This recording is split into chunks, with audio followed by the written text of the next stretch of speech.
रूपकुंड झील, जिसका नाम सुनते ही इंसानों के कंकाल यानी कि स्केलेटन की छवि हमारे माइंड में आ जाती है। और रूपकुंड झील, जिसे मुर्दों की झील कहते हैं, जहां आज भी कई सैकड़ों लोगों की अनगिनत कंकाल पड़ी हैं और जहां जाने में किसी की हिम्मत नहीं होती। और जो भी इंसान रूपकुंड झील गया है वो कभी वापस नहीं आया।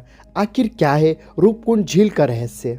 मुर्दों की झील यानी कि रूपकुंड झील समुद्र से 16,500 फीट की ऊंचाई पर है और रूपकुंड झील उत्तराखंड के हिमालय क्षेत्र में है। और रूपकुंड झील जहां कई लोगों के कंकाल बर्फ में दबे हुए हैं। और 1942 में इस झील की खोज एक ब्रिटिश फॉरेस्ट रेंजर ने गश्त के दौरान की थी और वैज्ञानिक भी इन कंकालों पर कई सालों से खोज कर रहे हैं। और यहाँ बहुत से टूरिस्ट इस झील को देखने और इस झील के रहस्य को जानने के लिए आते हैं। सदियों पुरानी बात है, इस झील के पास माता नंदा देवी का एक मंदिर था और इस देवी को पहाड़ों की देवी कहते हैं।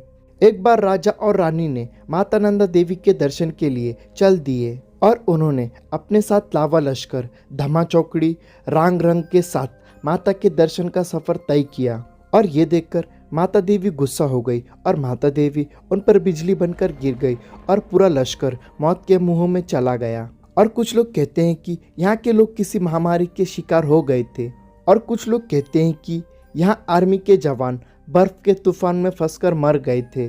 और इंडिया टुडे अखबार के अनुसार लोग बताते हैं कि ये हड्डियाँ कश्मीर के जनरल जोरावर सिंह हुए उसके आदमियों की है, जो 1841 में युद्ध से लौटे थे। और 1942 में पहली बार एक ब्रिटिश फॉरेस्ट गार्ड ने इन कंकालों को देखा था और उस समय यह माना गया था कि ये कंकाल जापानी सैनिकों के थे जो इस रास्ते से विश्व युद्ध के लिए जा रहे थे और बर्फ में फंसकर मौत का शिकार हो गए। और हिमालय के कुछ ऐसे खतरे भी हैं जिसके बारे में कोई नहीं जानता। और भारत की दूसरी सबसे ऊंची चोटी का नाम नंदा देवी के नाम पर रखा है और ये चोटी चीन की उत्तर पूर्वी सीमा के पास है। और ज़्यादातर इस झील का पानी जमा रहता है, लेकिन इस झील का आकार मौसम के हिसाब से बदलता रहता है। और जब झील पर जमी बर्फ पिघलती है तो झील में सभी इंसानों की हड्डियां साफ साफ नजर आने लगती हैं और कई बार तो इन हड्डियों के साथ इंसानों के शारीरिक अंग भी होते हैं। और रूपकुंड झील में अभी तक 600 से 800 तक का कंकाल पाए जा चुके हैं और बीते कई सालों से वैज्ञानिक इस झील में मिले कंकालों का अध्ययन करते आ रहे हैं और इस अनसुलझी रहस्य को सुलझाने में लगे हुए हैं। ये कंकाल किसके हैं और ये लोग कहाँ से आए थे और इन लोगों की मौत का कारण क्या है? ऐसे कई सवाल हैं जिनका उत्तर अभी तक किसी के पास नहीं है। और पर्यटन को बढ़ावा देने के लिए उत्तराखंड गवर्नमेंट इसे रहस्यमय ट्रैक के नाम से बताती है। और इस झील तक जाने वाले में से एक तीर्थस्थल से इस बात का पता चला है कि लोग क्यों यहाँ पर आए होंगे।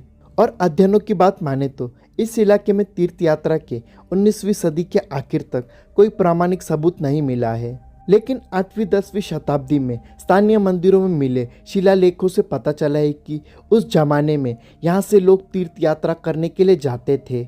और वैज्ञानिक के अनुसार 19वीं सदी के अंत तक रूपकुंड झील के इलाके में मिले कंकाल वाले लोगों की मौत तीर्थ यात्रा के दौरान हुई थी।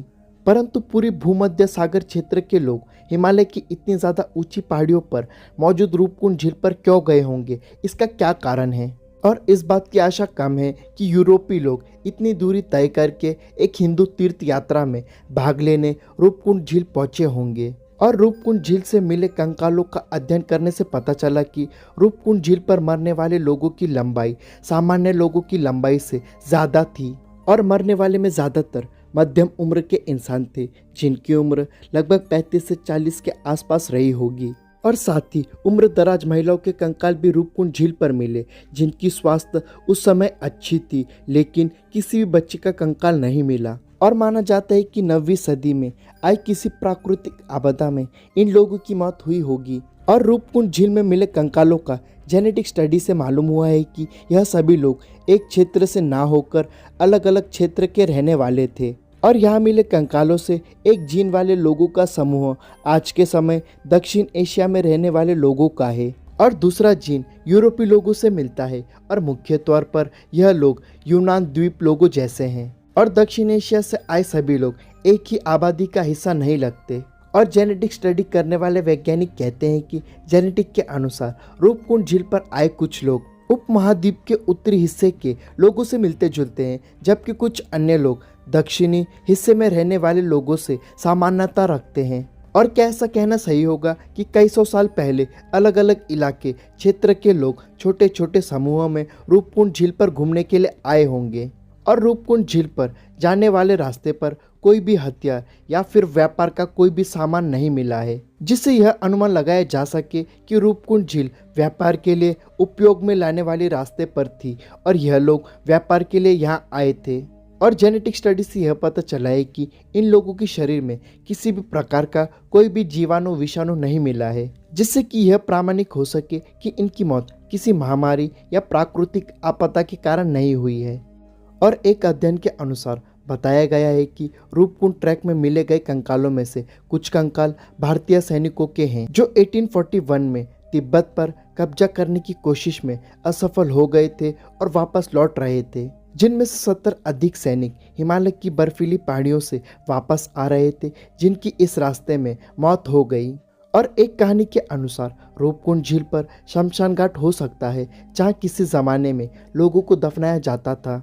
और स्थानीय इलाके में प्रचलित एक लोकगीत के अनुसार बताया जाता है कि यहाँ पूजा जाने वाली नंदा देवी ने एक भीषण तूफान उत्पन्न किया, जिससे झील पार करने वाले लोगों की मौत हो गई थी और वह रूपकुंड झील में ही दफन हो गए थे। और रूपकुंड झील पर मिले कंकालों को लेकर एक पुरानी कहानी यह भी बताई जाती है कि यह कंकाल भारतीय राजा रानी और उनके सैनिकों की है जो 870 साल पहले एक बर्फीले तूफान की वजह से मारे गए थे, जिनके आज कंकाल मिल रहे हैं। और 5 सालों तक अध्ययन किया गया, जिसमें भारत, जर्मनी और अमेरिका के 16 संतानों के 28 साल लेखक एक साथ थे। और रूपकुंड ट्रैक में मिले 38 इंसानी कंकालों का अध्ययन किया गया, जिसमें 15 कंकाल महिलाओं के हैं जो 1200 साल पुराने हैं। और अध्ययनकर्ता बताते हैं कि मारे गए लोग वंशानुगत रूप से अलग अलग हैं, जिनकी मौत हजारों सालों के अंतराल पर हुई है। What do you think? आपको क्या लगता है इसके पीछे का राज क्या हो सकता है? मुझे कमेंट करके ज़रूर बताना। यहाँ तक वीडियो देख रहे हो तो वीडियो को लाइक और चैनल को सब्सक्राइब करना और स्क्रीन पर दिख रहे वीडियोस को ज़रूर देखना।